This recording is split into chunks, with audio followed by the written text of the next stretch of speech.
Welcome to Vichy's Meno Talks. We have some wonderful women here to help us talk about this important topic of perimenopause and menopause. So, ladies, how are we? How are you today? Good. Really well? Good. How are you? Yeah. I'm good. I'm excited for this conversation. So let's get down to the nitty-gritty. What's the difference between perimenopause and menopause? What are the differences? Good question, Karen, because often menopause is used to sort of describe it all, whereas there are different stages. And what there is to understand is there are physiological changes going on within a woman's body. So our ovaries, which sort of kick into play around puberty, releasing estrogen and progesterone hormone, that give us our lady lumps and bumps, and periods, start to change. So menopause is when your periods actually stop. So your ovaries stop producing hormone. And that is around the age of 51.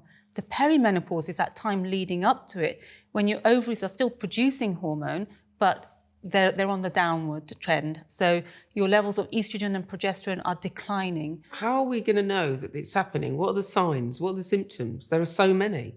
Well, the first sign might be that your period changes. So your normal menstrual cycle may be about 30 days. Now you found it's down to 26 days. Maybe your period's slightly changed, heavier or more painful. But also, the first hormone that starts to decline is progesterone. And that's often called the calming hormone. And so some of the first symptoms you may experience are lack of sleep or broken sleep. Also, you might experience anxiety.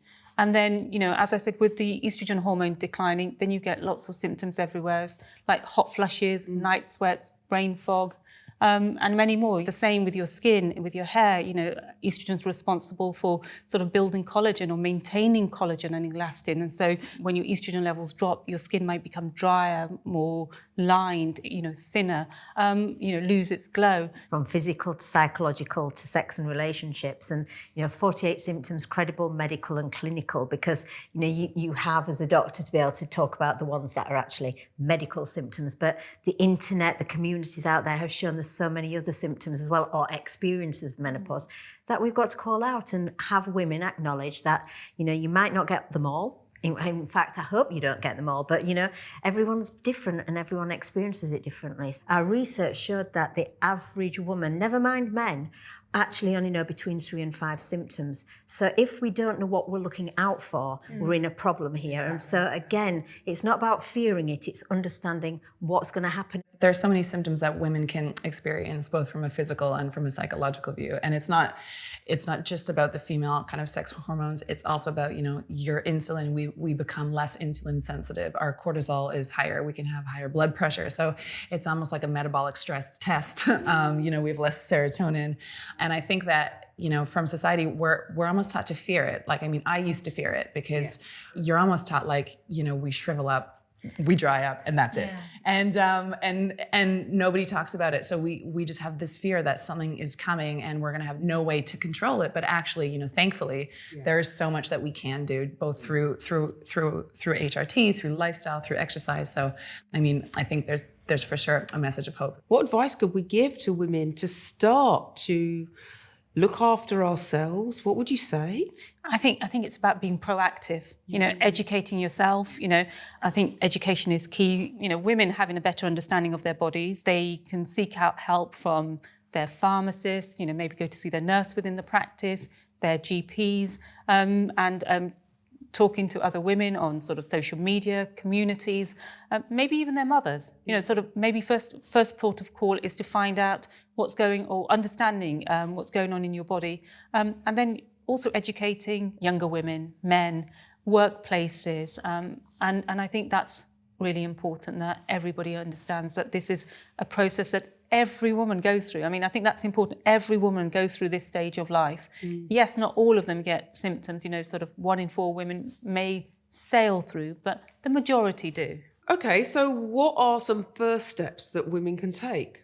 I think the first step is acknowledging that maybe you don't feel like yourself anymore. You might feel that you've lost your sense of being, your sense of yourself. Acknowledge that something's not right and then seek out help for it. Because there are reasons why you're feeling like this. It's not just that you're going crazy. Your hormones are doing things and making you feel out of control. It will be different for different people. Some people will want to talk to their friends. Some people will want to keep it from their friends, maybe speak to their family. Some will feel better speaking to a stranger. So it might be a pharmacist or it might be going to see the doctor. But certainly the point is to not keep quiet about it and to understand yourself best. I would advise any woman to build a journal, because some symptoms that you get, you just pass it by and not notice. But if you actually diarised it, just be aware, conscious of what might be happening with your body, and so you can then go to the doctors rather than having them explain what's happening to you. You're going in and explaining to them what's happening to you, and I think that's a good starting place. And I think what I would really like to for women to understand is that there are new HRTs out there, body identicals, and the scaremongering amongst the media and the press. Go and find out the facts first. Don't deny yourself a form of treatment that could benefit you just because you've read something in the papers. How can women be supported? Some women feel that they're not listened to. So what else can society do? How can we move this on quicker? Menopause is not a gender issue. It's not a medical issue. It's not a workplace issue per se. It's the sum of all parts. It's a societal issue, and we need to normalise the conversation. Well, I think there is a responsibility within the healthcare profession. I think, for healthcare professionals to have an awareness of perimenopause and menopause so women aren't turned away.